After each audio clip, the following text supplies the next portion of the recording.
In the news, President Bola Tinubu Ramaphosa seeks stronger bilateral trade relations. FEA gets 250 million modern research center from ASR-Africa. Russia President Putin warned South Korea, says it will be a big mistake to arm Ukraine. And in sports, defending champions Argentina beat Canada in the opening game of the Copa America in Atlanta, Georgia. This is the MLC TV Global News, reaching you live from the city of Lokoja, the Confluence State of Nigeria. I am Abiodun Sadiq. President Bola Tinubu met with South African President Cyril Ramaphosa to explore strategies to enhancing the partnership between their nations. The meeting was held behind closed doors at the Radisson Blu Hotel in Johannesburg, the capital of South Africa. Tinubu traveled to South Africa to attend Ramaphosa's inauguration following his re-election after a historic coalition agreement between the ruling African National Congress and opposition parties. As contained in a statement by the Special Advisor to the President on Media and Publicity, Anjuri Ngalali, Ramaphosa appreciated Tinubu for attending his second-term inauguration. In his remark after the meeting, Ramaphosa assured to engendered good economic and trade relations with Nigeria and South Africa to address the challenges the both countries are facing.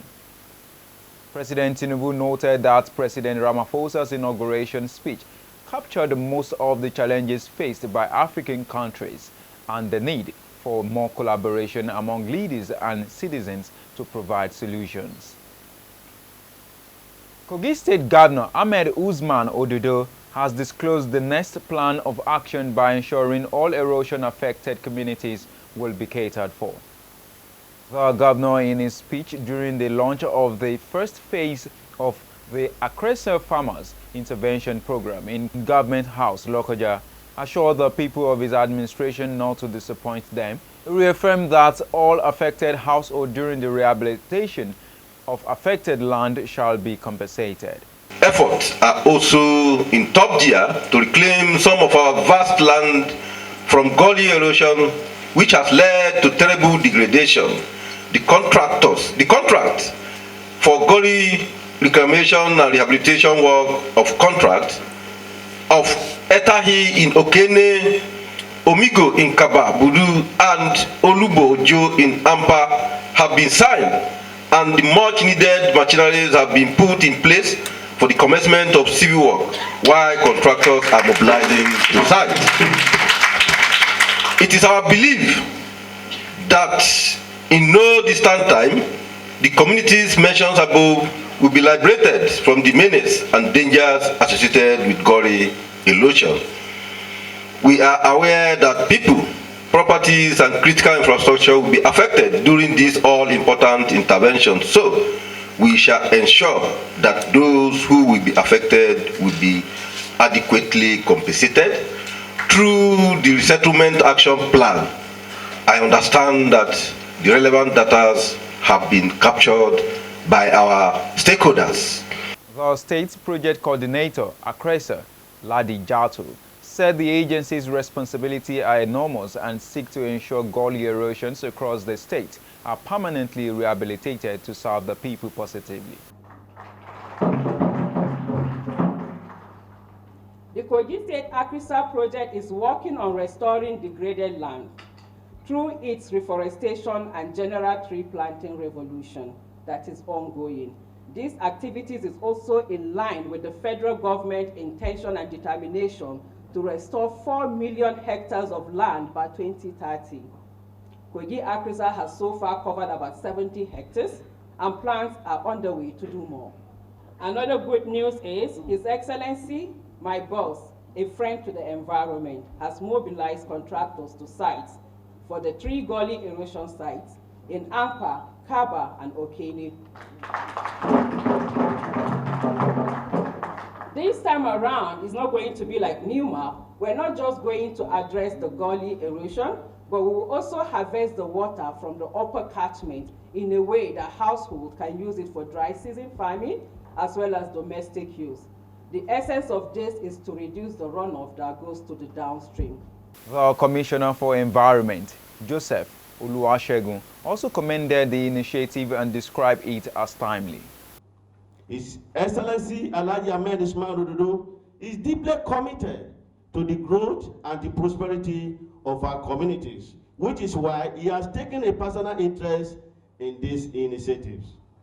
I urge each community interest group and cooperative to approach this opportunity with diligence, integrity, and a vision that extends beyond personal success to the betterment of the entire society. In other light, Kaba representative thanked the aggressor for the intervention plan for the farmers. Present at the event are the representatives of the World Bank, State Assembly members, top government officials, monarchs, market women, and farmers.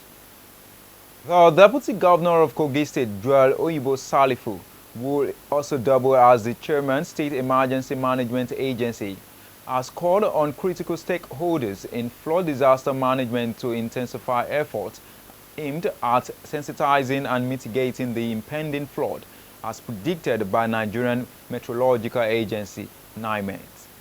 Salifu made the call during a stakeholders meeting on emergency management and flood preparedness organized by SEMA in collaboration with NEMA, which held in Lokoja.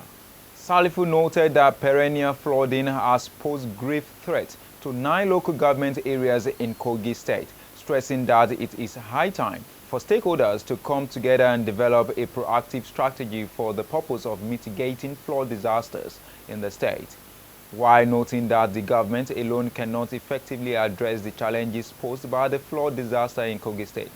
The Deputy Governor urged stakeholders to support the government in tackling the effect of flood in the state. Earlier, the Executive Secretary Sema Mukhtar Atima explained that the objectives of the stakeholders meeting was to strengthen synergy and cooperation among stakeholders in preparation to the anticipated 2024 flood and to identify the needed support to enhance flood response. We have put in flood management or disaster management.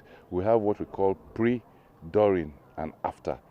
We are in the pre. We've started enlightenment campaigns all over communities that are usually affected, that they should leave the low level to move to higher level, first and foremost. And then secondly, if your building is not too strong, we also advise them, we've been advising them to see what they can do to it. For now, I think we are good to go, even though there is a prediction that 33 states are going to get flooded, in which we are among, but definitely we are going to bring it to the barest minimal level. The Abdul Samad Rabiu Africa initiative has commenced the construction of a 250 million world-class research laboratory for the Federal University Lokoja, Kogi State. This development was the aftermath of the granting of approval for the commencement of professional science courses such as pharmacy, ICT, nursing, and medical laboratory technology to the university. Speaking at the groundbreaking ceremony, which was held at the permanent site of the university, the Vice Chancellor, Professor Olayemi Akinwumi, expressed appreciation to the Boa Group for heading the request of the university and embarking on the construction of the project. Professor Akinwumi, in a statement, appreciated ASR-Africa for the honor of giving the university a project which is crucial in effort to get all the professional courses about to be started on a sound footing, as no science courses can stand without functional laboratory. The VC stressed that the project would address the challenge of infrastructure deficit, especially in the area of research facing the institution, and provide a learning platform for discoveries, innovations, and scientific advances in physical and life sciences. In his response, the Managing Director, Chief Executive Officer of ASR-Africa, Dr. Ododo, thanked the management and students of the university for the warm reception accorded him and his team. Governor Ahmadu Umaru Fintiri swears into office newly appointed members of Adamawa State boards and commissions with a charge on them to ensure corruption in their respective offices. At the event, which held in the banquet hall government house, Yola Governor Fintiri says his administration is committed to addressing the economic challenges. The governor also challenges the appointees to embrace transparency and accountability, saying any form of corruption will not be tolerated, and those found guilty will be shown the way out. He urged the appointees to thoroughly digest the 8-point agenda of his administration and be guided by it. According to him, he said the government is determined to change the narrative of how things are done in the state. In his vote of thanks, on behalf of the newly inaugurated appointees, the Chairman Civil Service Commission, Musa Kaibo, thanked Governor Fintiri for giving them the opportunity to serve the state, assuring that they would complement his effort by justifying the confidence reposed in them. No fewer than 37 deaths have been recorded in the current cholera outbreak, which has hit 30 states, including Lagos and Ogun. Special Advisor of the Lagos State Governor on Health, Dr. Kemi Ogunyemi, in a statement about the Director of Public Affairs in the State Ministry of Health, Tubosun Ogunbanwo, said the state had recorded the additional 6 cholera deaths as against the previous 15. He said cholera cases had risen to 401 in the state. On her part, the Ogun State Commissioner for Health, Dr. Tomi Koka, said that the state had recorded 1 death and 14 cases. The Nigerian Center for Disease Control and Prevention, in its recent report, said from January 1st to June 11th, 2024, over 1,141 suspected and over 65 confirmed cases of cholera, resulting in over 30 deaths, have been reported from 96 local government areas in 30 states. With the 6 additional deaths in Lagos, the 1 death in Ogun, the fatalities are no fewer than 37. And on politics, a federal high court in Kano has set aside the Kano State Emirates Law 2024, which dissolved the 5 emirates in Kano State. The court dismissed all steps taken by Kano State government to repeal the Emirate Council law relied upon by the states to dethrone the 15th Emir of Kano, Ado Bayero, and 4 others. Justice Abdullahi Muhammad Liman, while ruling, set aside the action of Kano government ordering parties to maintain status quo. Meanwhile, the government of Kano State has maintained that Ahmed Sanusi II, the 16th Emir of Kano, is still in his position following the court's decision. Timely removal of the 15th Emir of Kano, Aminu Ado Bayero, from the Gidan Nasarawa Small Palace for demolition was ordered by the government through the State Commissioner of Police. While addressing reporters at the State House, the order was given by Haruna Isa Dendiri, who is both the Attorney General and Commissioner of Justice of the state, with Bafa Bichi serving as the Secretary to the state government. He said the state government of Kano has taken note of the Federal High Court decisions on the Kano Emirate Council Repeal Law 2024 and regard it as a statement of faith in the rule of law. We go on a short break now. We'll be right back.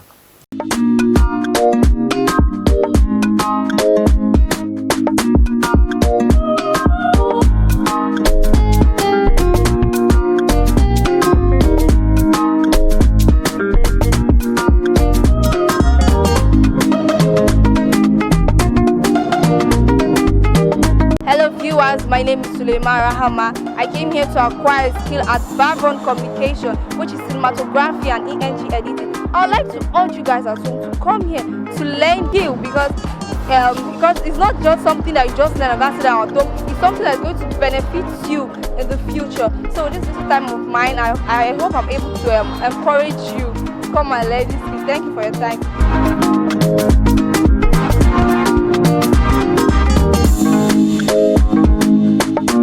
My name is Ashraf. I'm here at Babon to acquire the skill of cinematography and editing. It has been a great experience and I believe in the future this is going to help me greatly. And I'm inviting you guys to come and acquire a skill, for this is going to be beneficial to every one of us. Thank you.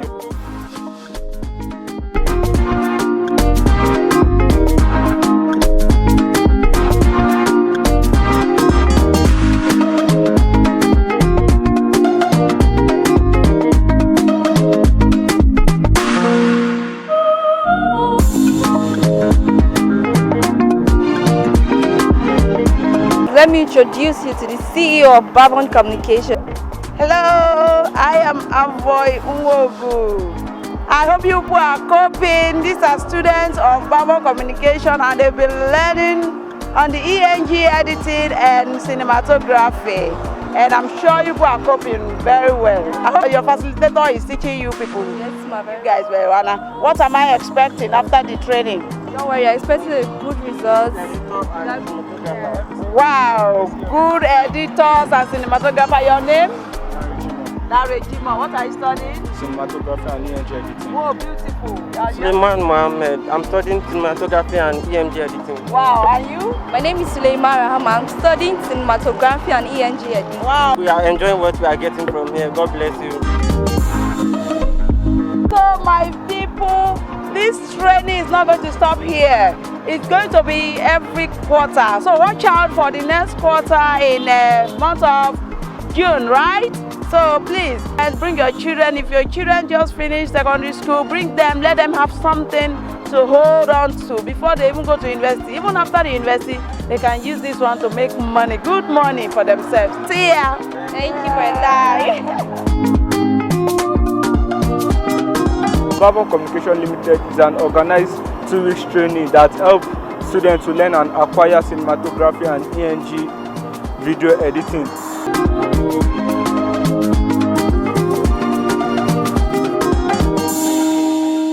Welcome back. And on the foreign scene, Rishi Sunak has said he was incredibly angry to learn of allegations that Tory insiders were betting on the election and promised to boot out anyone found to have broken gambling laws. 4 people linked to the Prime Minister are being looked into over allegations of bets, including the Conservative Party's Director of Campaigning, Tony Lee, and a police officer in Sunak's close protection team. 2 Tory election candidates, Laura Saunders and Craig Williams, have confirmed they were being looked into by the Gambling Commission. Vladimir Putin has warned South Korea it would be making a big mistake if it arms Ukraine in the war against Russia. His comments come after said it was considering such a possibility in response to Russia and North Korea's new pact to help each other in the event of aggression against either country. Meanwhile, Moscow's decision, which are unlikely to please the current leadership of South Korea if Seoul decides to supply arms to Kyiv, Putin told reporters. Putin also warned that Moscow is willing to arm Pyongyang if the US and its allies continue supplying Ukraine with weapons. Seoul had earlier condemned the Russian-North Korean agreement as a threat to its national security, and National Security Advisor Chang Woo-jin has said his country planned to reconsider the issue of arms support to Ukraine. Following Putin's remarks, South Korean Presidential Office said on Friday it would consider various options in supplying arms to Ukraine, and its stance will depend on how Russia approaches this issue.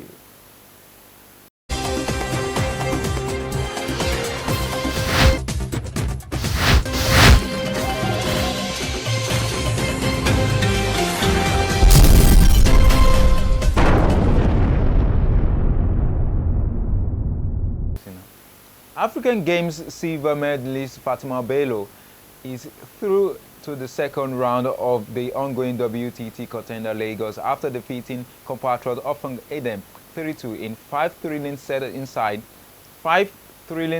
inside the Molade Okoya Thomas Hall, Teslim Balogun Stadium, Lagos on Thursday. It was one of the deal between Nigerians in the first round of the tournament, and it lived up to expectations with the younger Bello prevailing despite Edem's higher rating.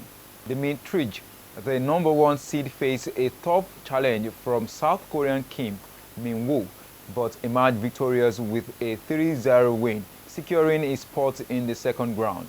Indian legend Sarath Ashanta also had a successful start, defeating Ghana's Godwin Alabi 3-0. In the women's singles, defending champion Shin Yeon-bin displayed her usual brilliance, defeating Indian Achana Kamath 3-0.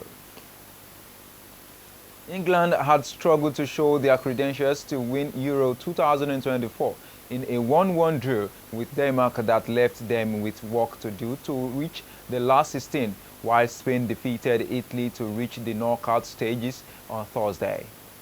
Victory for England in Frankfurt would have booked their place in the next round as Group C winners. But the share of the spoil leave it all to play for in the final games of Group C on Tuesday. Earlier, Luka Jovic snatched a point for Sareba in the 95th minute to hold Slovenia 1-1. And that is the size of a news package. Do support us by subscribing to our YouTube channel, Malachi TV. Like and follow our Facebook pages, MLC TV, MLC TV2, MLC TV Yoruba, and Ibira Babe MLC TV. Instagram MLC TV 2021, X and Malachi TV, and TikTok Malachite_TV. For your event coverage, appearance on any of our programs, contribution, comments, advert placement, or sponsorship, please call or send SMS to any of our numbers displayed on your screen. Join Malachi TV online on weekends to watch our various programs. Every Saturday, Health Med Info by 5 p.m., 7 p.m., Political Arena, Sunday 6 p.m., Women's World, 7 p.m., Kakache Igbera, Monday 9 a.m., The Opinion, 9 p.m., Senior Citizen Archive. Malachi TV, reaching everywhere, informing everyone. Please be your brother's keeper to build a happier and better society together. I am Abiodun Sadiq. Thanks for watching us.